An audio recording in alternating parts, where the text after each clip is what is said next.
AP deputy CM Pawan Kalyan తిరుపతిలో పర్యటిస్తున్నారు. లడ్డూ వ్యవహారంపై అధికారులను ఆరా తీయనున్నారు. అధికారులను సిట్ దర్యాప్తుపై వివరాలను అడిగి తెలుసుకోనున్నారు.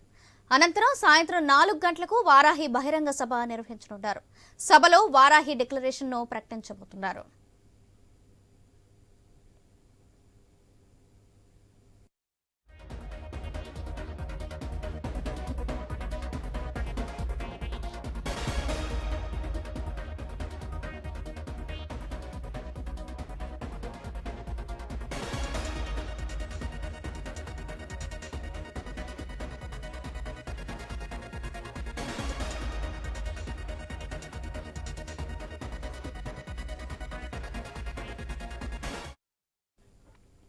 AP deputy CM Pawan Kalyan తిరుపతిలో పర్యటిస్తున్నారు. లడ్డూ వ్యవహారంపై అధికారులను ఆరా తీస్తున్నారు. అలాగే అధికారులను సిట్ దర్యాప్తుపై వివరాలను అడిగి తెలుసుకోనున్నారు.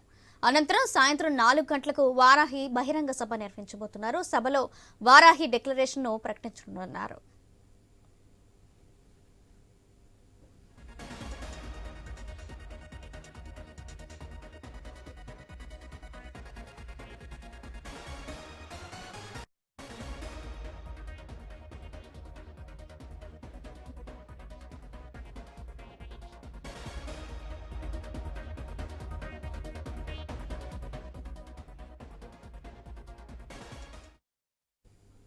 AP deputy CM Pawan Kalyan తిరుపతిలో పర్యటిస్తున్నారు. లడ్డూ వ్యవహారంపై అధికారులను ఆరా తీయనున్నారు. ఈ విషయానికి సంబంధించి మరింత సమాచారం మా ప్రతినిధి కిరణ్ అందిస్తారు. కిరణ్, ఏదైతే కల్తీ నెయ్యి వ్యవహారంలో 11 రోజుల పాటు దీక్ష చేపట్టిన పవన్ కళ్యాణ్ ఈ రోజుతో ఆ దీక్షని విరమించనున్నారు. అయితే తిరుమలలో ఈ దీక్ష విరమించిన తరువాత నేరుగా తిరుమల నుంచి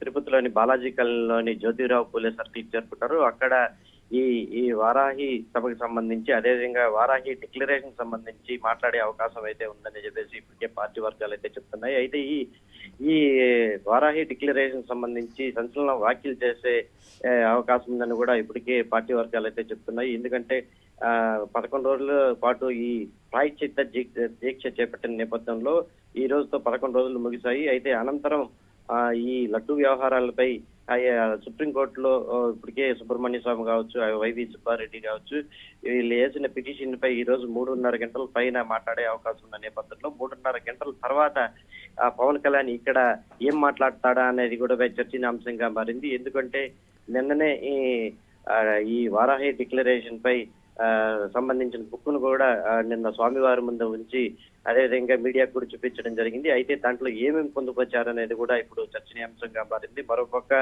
సనాతన ధర్మ పరిరక్షణలో భాగంగానే దాంట్లో పొందుపరుచుకుంటున్నారని చెప్పేసి మరోపక్క హిందుత్వ బ్రాండ్ కి సంబంధించి తనదైన ముద్రలో పవన్ కళ్యాణ్ వేసుకుంటారని చెప్పేసి ఈ సభలో ప్రకటించే అవకాశం అయితే ఉంది. మొత్తం మీద ఈ లడ్డు కల్తీ వ్యవహారంలో గత కొద్ది రోజుల నుంచి వస్తున్న వార్తల నేపథ్యంలో సుప్రీంకోర్టు ఆదేశాల మేరకు 3 రోజుల పాటు అంటే ఈ రోజు 3వ తేదీ సాయంత్రం వరకు తీర్పు వెలువడే వరకు మాట్లాడకూడదని చెప్పేసి ఇప్పటికీ ఏపీ సీఎం చంద్రబాబు ప్రకటించినప్పటికీ 3:30 తర్వాత ఈ సభ ఉండబోతుంది. ఎందుకంటే 3:30 గంటలకి మనం చెప్పుకున్నట్టు సుబ్రహ్మణ్య స్వామి కావచ్చు, అదేవిధంగా వైవి సుబ్బారెడ్డి ఇతరులు ఏదైతే పిటిషన్ వేశారో దానిపై సుప్రీంకోర్టులో విచారణ చేసిన అనంతరం ఇక్కడ పవన్ కళ్యాణ్ చేసే వ్యాఖ్యలు ఏ విధంగా ఉండబోతాయి అనేది కూడా మనకు చర్చనీయాంశంగా ఉంది. ఎందుకంటే ఇప్పటికే చిట్టు బృందం ద్వారా వివరాలు అడిగి తెలుసుకున్న డిప్యూటీ సీఎం పవన్ కళ్యాణ్ తర్వాత ఈ కల్తీని ఎక్కడ జరిగింది, దానికి సంబంధించి చిట్టు దర్యాప్తు చేయాలా అనేది కూడా ఈ కోర్టు ఏదైతే ప్రకటిస్తుందో దాని తర్వాతనే ఏం చేయాలనేది ముందడుగు వేయాల్సి వస్తుందని చెప్పి పవన్ కళ్యాణ్ ప్రకటించే అవకాశం అయితే కనిపిస్తోంది. Right, thank you Kiran.